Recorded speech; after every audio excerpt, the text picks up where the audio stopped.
I'm going to attempt to make this not such a lengthy brew day video. Let's see how that goes. Alright, so I'm going to make a Belgian blonde today, and it's going to have a lot of wheat malt. So here we go.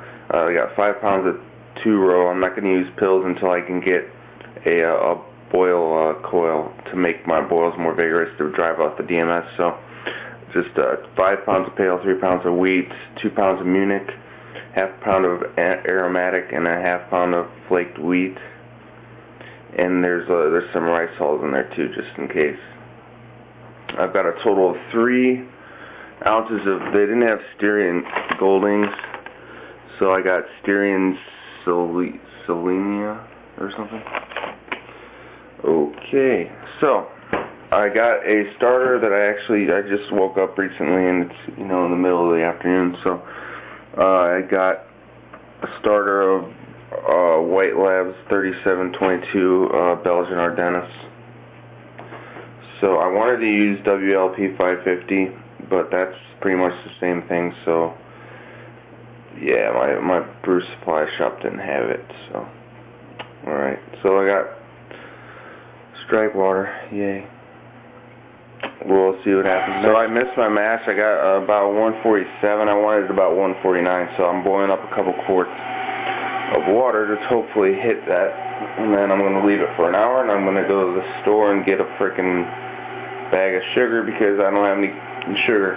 So this recipe calls for about 1.5 pounds of sugar to dry it out a bit, but I'm still going to mash like pretty low. I mean, I don't want it to be too overly sweet and stuff. Cool deal. I poured in that like 1 to 2 quarts of boiling water almost, and got about 149.5, so I'm pretty happy with that. Yeah, so we'll let this chill out for an hour, and then, I ain't gonna do a mash out this time. I want to see how that goes. I'm just gonna pull it straight off, and then find out how much sparge water I need.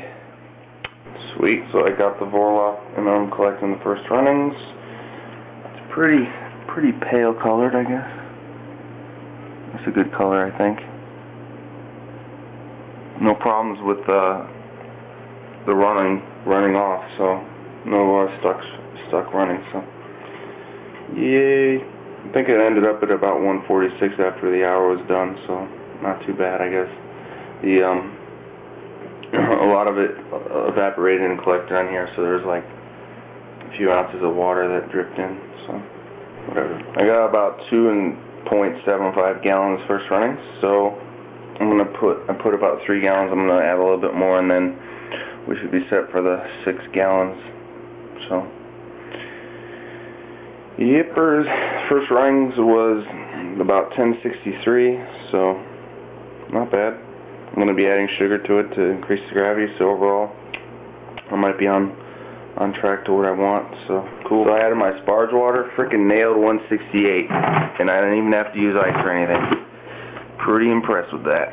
So I heated up the water to about 182 and just poured it in and mixed it up, and it was 168. So on the nose, according to this device here. Woo. So now I just need to wait for this to heat up.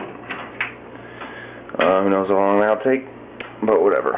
We're gonna get going soon. I did find something online called a brew heater on homebrewing.org. It's about $175. I think it's a worthwhile investment. They have one that's 15 inches, so the actual height of this is about just under 15 inches. So it's like a coil that goes down and it goes like that. And I think it would be a lot better of an investment than trying to build a heat stick. It seems a lot like it will last longer, because I've heard that people say that the heat sticks have a certain life, and then eventually they're gonna like leak or something. So I'd rather just invest in this now, and then who knows how long I'll be doing apartment brewing as it is. Alright, so I added the first addition of hops, and it was like 1.4 ounces of Styrian Selenia or whatever it is.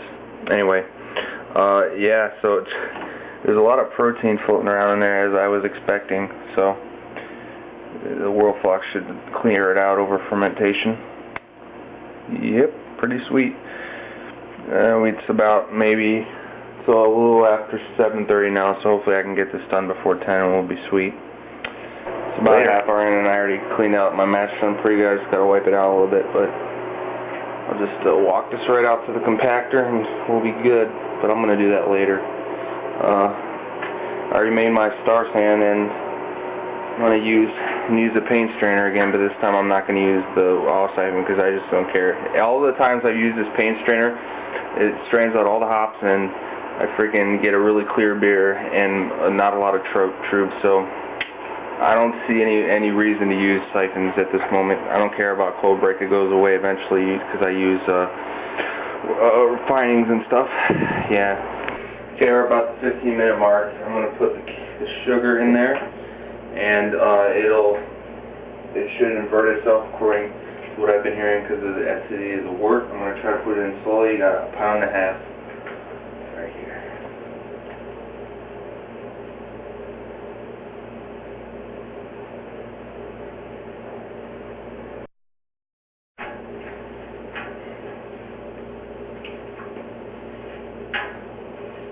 So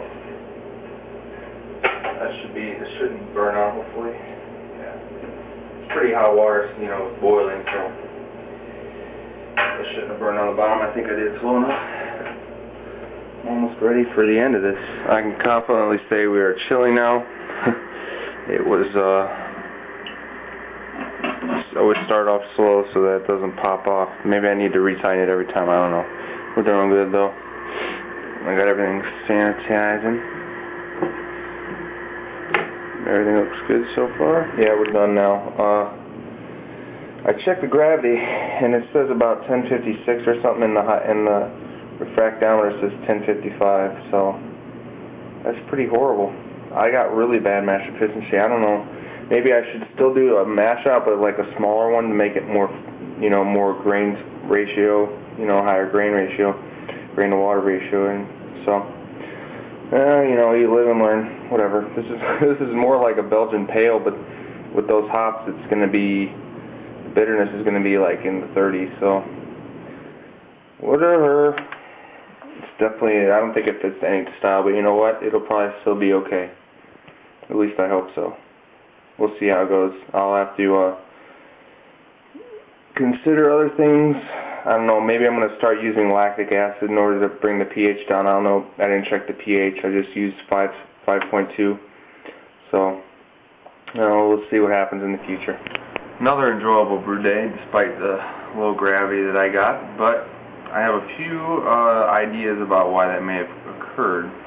I did say that I was not going to do a mash out this time, but I think that with the wheat malt, the unhusked grains, it made it with the sticky mash or whatever, may have made it a little bit worse. So I don't know. I think I'll still do like a small mash out or something, and then I will yeah, just to bring up the water to grist ratio a little bit more to make it, you know, a little less thick. But anyway, the yeast, I never used white yeast before. The yeast took off in about 4 hours. I already heard a little bit of bubbling inside of my keezer, so that's pretty sweet. I think I got my temperature control dialed in now because I've had this little thermometer thing that you tape to it. It tapes to your fermenter, and I finally put that on there. So I threw it. I put the fermenter inside of the keezer when it was about 60 degrees or so, and then I taped the temperature probe to my fermenter, and then so it was cooling it down. I think I chilled it down to about 65 or so, or 66 pretty quickly before the yeast kind of woke up, and then after that it's been going crazy. So I've been raising the temperature. It was at 66 earlier today. I raised the temperature control a little bit. Now it's sitting at 68, so I'm going to ramp it up, get some good flavors. I mean, I was shooting for a Belgian blonde, and right now it's technically a Belgian Pale Ale, but it doesn't fit style because it's not dark enough. It's about 7 SRM, and the style begins at 8. So, hey, this is my first Belgian, and you know what? Why not? But Pale Ales are real nice and drinkable. but with that low mash and the sugar, and actually the sugar, I actually did burn a little bit on the bottom of the pot, but it wasn't that bad. It was just a little bit. But yeah, so that the low mash and the sugar, that thing it's going to probably finish under 10-10 probably. So that would put it at about 6.5%, which is pretty standard for this Belgian Pale Ale style, I'd say. You know, probably a bit on the high end though. Actually, that's a bit on the very high end, because I think Belgian Pale Ale stops at 5.5%. But whatever. It's beer and it's going to be drinkable, because I've been watching that temperature like a hawk, so it's going to turn out good in my opinion. Alright, and as for my next brew, I think I'm going to brew a white IPA. I've been thinking about that. For some reason today I thought, you know, white IPA, why not? Because I'm going to use Belgian wit yeast, which is WLP 400, and then I'll just have like a regular freaking wit recipe, which is like, what, half and half pills and wheat malt. I should have one of the brew heater thing coils, so I should get a good enough oil to drive up any pills DMS flavors, so should be pretty good. And they'll probably hop it with some like Centennial and I don't know, Autumn maybe. Haven't used that hop yet. It's pretty like orange peely kind of, but and then I'll add like coriander and lemon peel or orange zest. So I'm actually right now I'm enjoying, or I just opened this Crispin hard cider Artisanal Reserve the Saint, which is it's like 6.9%. It's a cider that's brewed with Trappist yeast, Abbey yeast, and then I think they sweeten it with, it says organic maple syrup, so I assume that they probably put that after fermentation.